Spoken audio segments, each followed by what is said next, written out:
Welcome to Lanmou Tarot. We'll be doing a reading for the collective for Tuesday, the 22nd of January.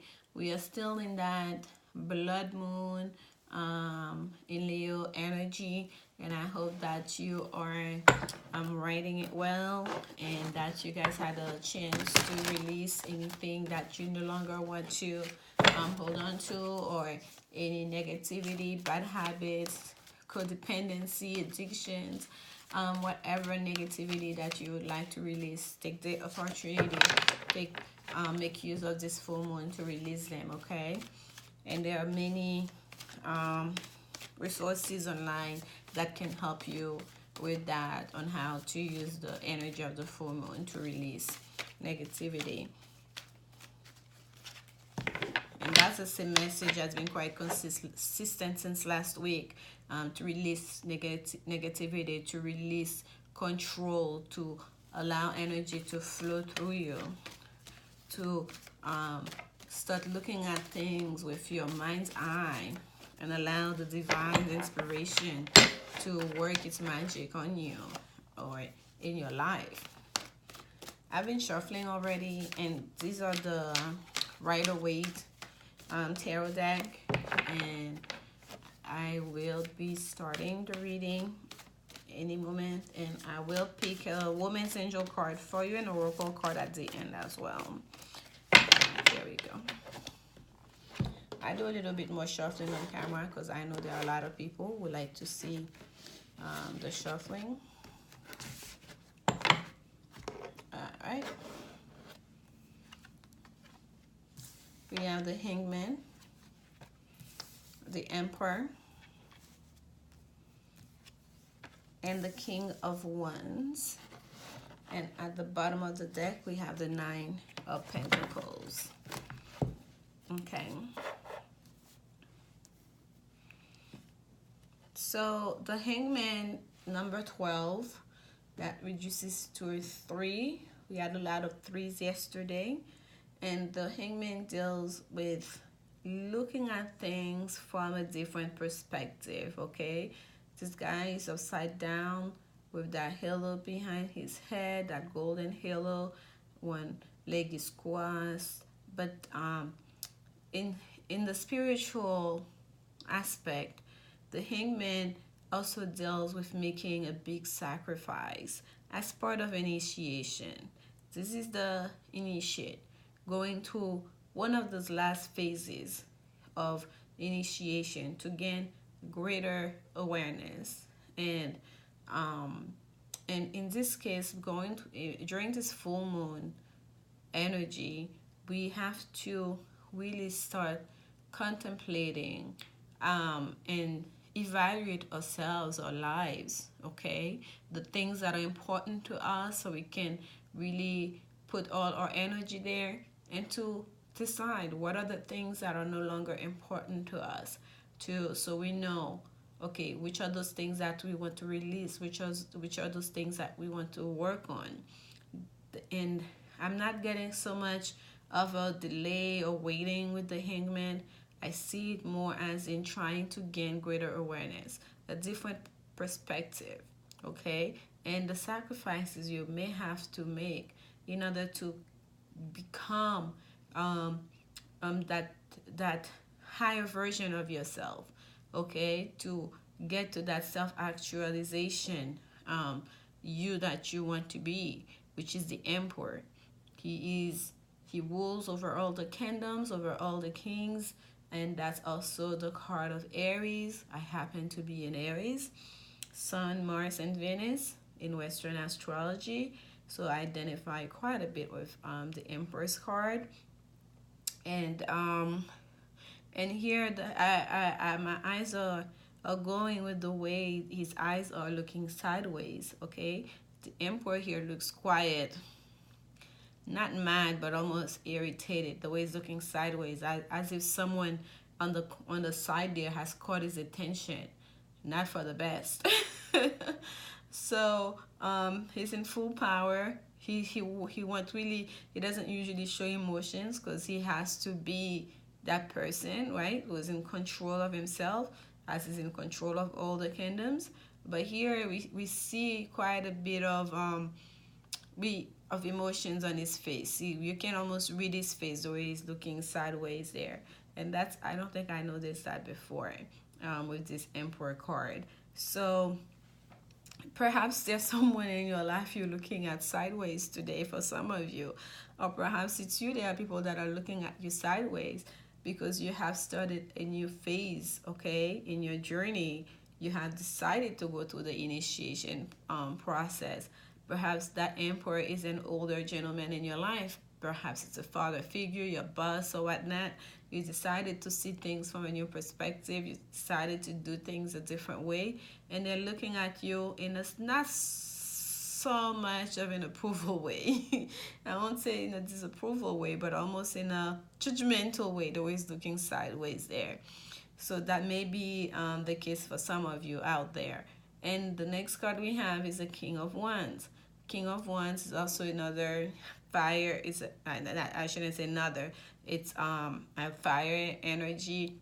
Could be a Sag, Leo, or Aries. And so for those of you that are Aries, this reading may be of great importance to you. Okay, so having the Emperor and the King of Wands side by side here. So there's a lot of strong masculine energy in this reading. Okay, this is like people really coming into their power. Okay, so this is a time where you may be evaluating yourself so you can really become your ultimate self, and you're applying all your resources to get to that phase that you want to be. Okay, mind, body, and spirit. You're using all of your resources, all the elements, so you can get to be that king, so you can get to be that emperor. The bottom of the card, we had that Nine of Pentacles.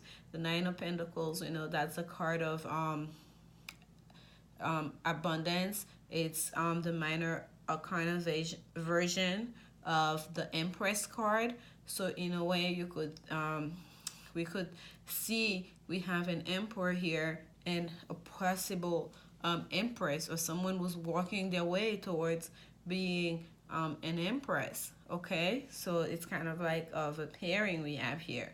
But in the sense of work or financial issues, it's telling me if what it is you're contemplating to improve yourself upon, it may be a job situation and you're doing very well, or you're on your way to do very well. Okay, to be the King of Wands, that's a lot of passion. The King of Wands is also quite creative. Okay, and they're very good with enterprises. If you want to be an entrepreneur, the King of Wands is really good with that. It's a good energy to embody if you don't happen to be a fire sign. So I would say for a lot of you, you're standing in your power, you're standing strong, you're looking at things from different perspective.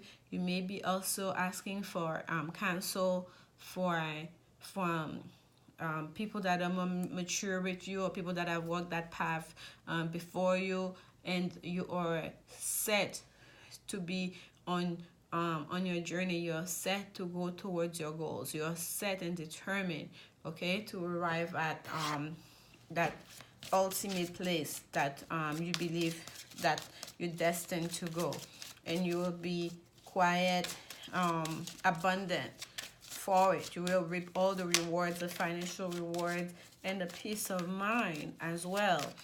Okay, on that Nine of Pentacles, it's not just surrounded by pentacles, but look at this lavish garden with, you can see all the berries hanging there. Oh, we have a flipper. This is the Woman's Angel card. And what we have here is reconciliation. Someone from your past is returning to your life. And at the bottom of the card, we have past life relationship. You have known each other before. So that's quite clear. Reconciliation from a past life, someone that you had a past life relationship with. Folks, really, sometimes I get very overwhelmed because like it's the energy can be so straightforward, so potent, so like it's quite amazing. I am still getting used to it, and I don't think I ever will get used to it, really. the way it's I'm at a loss for word. So let's recapture it here. For those of you looking for that different perspective, deals with a romantic relationship. There is someone that's coming back to you, and they will be coming back to you as a different person because they have gone through not so much initiation phase, but they have gone to, I guess they have made all the sacrifices, okay? They have gone through all the obstacles and worked on themselves to become that person you needed them to be. And perhaps they were not in the past. And maybe it's you who've been sitting and waiting in waiting for that person to come to you, because perhaps all along you knew what it could be, all along you knew the potential that you guys had together, and then finally it's here.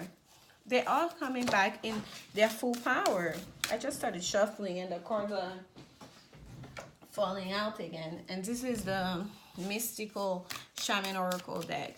So yes, you are looking at a reconciliation, and I believe it was yesterday where we had the 10 of cups, we had the 6 of cups, we also had what was that first card? We had the stars, but it's such an interesting stars card. I don't have that deck right next to me, but if you look at the reading from yesterday, you will see what I'm saying.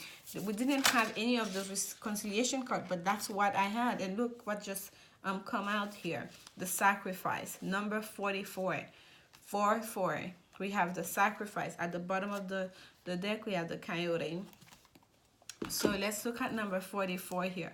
What sacrifice had to be made? Remember, when that's the first instinct I got here of the hangman. It wasn't so much as a delay that I felt initially. It was more like someone making a sacrifice, okay, to become the better version of themselves, or part of a ritual, part of their initiation to become that new person. And I'm going to read it from the book because it's so interesting the way what they have to say here about this card, the sacrifice. The sacrifice asks you that you offer to spirit that which is most precious to you. Your offering will be sanctified and returned tenfold. You will be elevated to the altar at which you have been praying, and meet the divine at the table with the heavenly feast. You are welcome guests in this banquet. Your heart is the only worthy of offering you can bring. Life has been generous with you in so many ways. So basically, this sacrifice card is asking you for your heart. And let's look here. It seems like that's what they have in their hand there. Okay, it looks kind of like as a heart shaped. I'm just pulling over so you see what's in her hand. So the sacrifice here is the divine is asking you for of what's most precious of you. What do you have to offer? Okay, we in a full moon phase where the message I've been getting is that you need to release the negativity from your life. So as we draw close to the new phase, we're leaving behind that blood moon, we're entering Aquarius. Now we enter energy of, okay, you've released all this negativity, you've gone through the hangman journey, okay, of looking at things from a different perspective and making a sacrifice. Now what do you have to offer? What are the things that are left once you've released all the negativity? What are the things that you have left? Okay, what do you have to offer? What do you have to offer to the divine? What do you have to offer to the divine's creation? What do you have to offer to your community? What do you have to offer to this relationship? So this is what the energy of today is asking you. What do you have to offer? And hopefully it's what's most precious for you. And number 44, 4 is the number of foundation, of stability, and 44, usually when I say 44, it's if you look at the angel number as an angel number, it's a reminder that your angels are with you. they're listening with you, and to keep your thoughts in a positive vibration. So I hope this reading resonated with you, and please share it with anyone you think may benefit from it. And if you like the message or the way I relay the messages from Spirit, like and subscribe, and come back to visit Lanmou Tarot. And remember, love is the only answer.